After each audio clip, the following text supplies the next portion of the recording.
बहू प्रिया को आदत थी हर काम में शॉर्टकट ढूंढने की, क्योंकि उसे हर काम में आलस आता था। अरे यार, दूध गर्म कर दो ना। अरे पेट में जाके तो दूध ठंडा ही हो जाना है ना, तो ठंडा ही पी लो ना। अरे तुम मेरा सर गर्म मत करो यार। अच्छा है, सर गर्म हो जाए तो सर पे दूध रख लेना, वो भी गर्म हो जाएगा। एक बात बताओ, तुम इतनी आलसी क्यों हो? अरे बोलो ना, इतनी आलसी क्यों हो? प्रिया, जवाब दो। जवाब देने में आलस आ रहा है। पति वहां से उठ के बड़बड़ाते हुए खुद दूध गर्म करने चला जाता है और प्रिया अपनी आंखें बंद करके सोफे पर लेट जाती है। प्रिया की इस आदत का घर वाले सबको पता तो था ही, अब तो बाहर वाले भी उसको आलसी बोलने लगे थे। अरे बहू सुन ना, एक गुड न्यूज़ है। क्या माँ जी, आप सब कुछ मेरे नाम करने वाली हैं क्या? अरे बस तेरा दिमाग पैसों में ही लगा रहता है। माँ जी, आपको तो पता है कि मैं गांधी जी की कितनी बड़ी फैन हूँ, और गांधी जी तो नोट पे ही मिलते हैं ना, इसलिए पैसों के अलावा कहीं दिमाग ही नहीं रहता। वैसे गुड न्यूज़ क्या है? अरे गुड न्यूज़ ये है कि मेरी कुछ सहेलियां आने वाली है। हैं? ये भी कोई गुड न्यूज़ है क्या? जब भी आपकी सहेलियां आती हैं, मेरे किसी न किसी काम में खोट निकाल की जाती हैं। हमेशा कोई कमी दिखी जाती है उनको मेरे काम में, और मुझे आलसी बोलते हैं वो लोग। अरे तो ऐसा समझ कि आज तेरे पास मौका है उनकी नजरों में अच्छा इम्प्रेशन जमाने का। कैसे कैसे? उनके लिए खाने की इतनी स्वादिष्ट चीजें बना कि वे उंगलियां चाटती रह जाए। माँ जी, ये तो आप मुझे नया काम पकड़ा रही हो।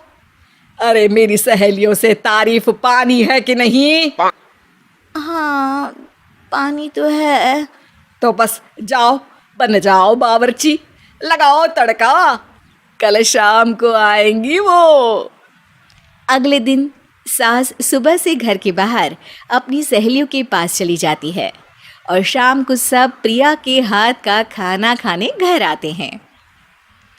आज देखते हैं कि प्रिया बनाती क्या है। हाँ, पिछली बार हमने बोला कुछ हल्का खाएंगे तो पापड़ फ्राई करके ला दिए थे बस। हाँ, और उसके पहले जब आए थे और बोला था कि भारी खाना खाना है, तो तरबूज काट कर ले आई थी। बोल रही थी तरबूज भारी होता है ना। अरे बस भी करो, इतनी बुरी नहीं है मेरी बहू। तभी बहू वहाँ खाना लेकर आती है।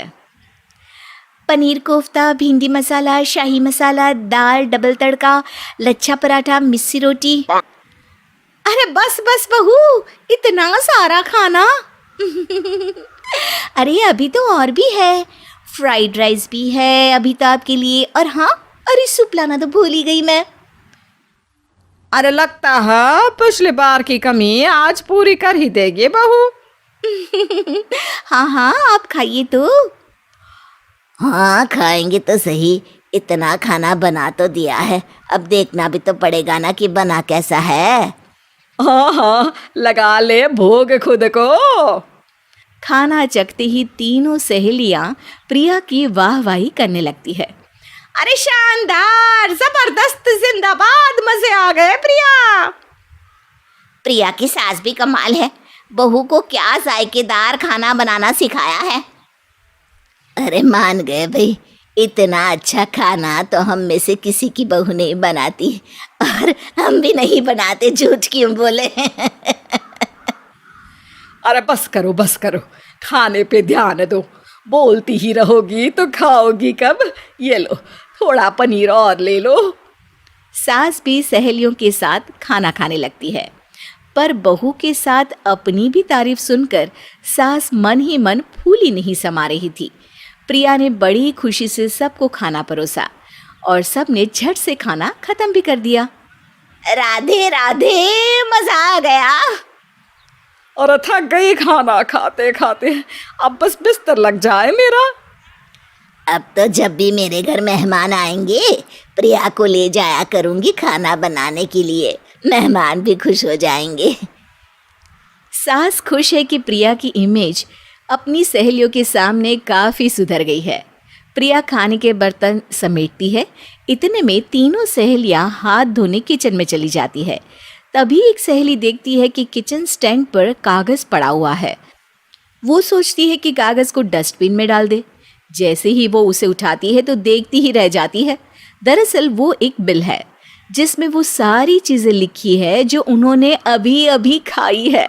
वो चुपचाप बिल उठाकर बाहर आ जाती है और उसके पीछे बाकी दो सहेलियां भी आती हैं। प्रिया, खाना अच्छा बनाया था, सच कहूँ तो बहुत अच्छा बनाया था। थैंक यू, बहुत अच्छा लगा सुन के। हाँ, पर जिसने बनाया वो इतनी तारीफ सुनता तो उसे और भी अच्छा लगता। क्या मतलब? ये बिल देखो, तुम्हारी बहू ने ऑनलाइन ऑर्डर किया था खाना। अरे तारीख तो आज की ही है ना? हाँ, आज की ही है। प्रिया, ये सब सही है क्या? प्रिया अपना सर झुका लेती है। सास सब समझ जाती है कि बहू की चोरी पकड़ी गई है। इतना भी आलस अच्छा नहीं प्रिया। अरे बता ही देती कि बाहर का खाना है, मैं बाहर का खाना खाती नहीं हूँ। तीनों सहेलियां वहां से जा रही होती है कि तभी उनमें से एक मुड़कर कहती है, अब ये तो बताओ कि खाने की रेटिंग बहू को दे या डिलीवर करने वाले को। प्रिया समझ जाती है कि शॉर्टकट लेने की वजह से उसके साथ सास को भी ये बेइज्जती झेलनी पड़ी और वो कसम खाती है कि अब से शॉर्टकट से नहीं, मेहनत से काम करेगी।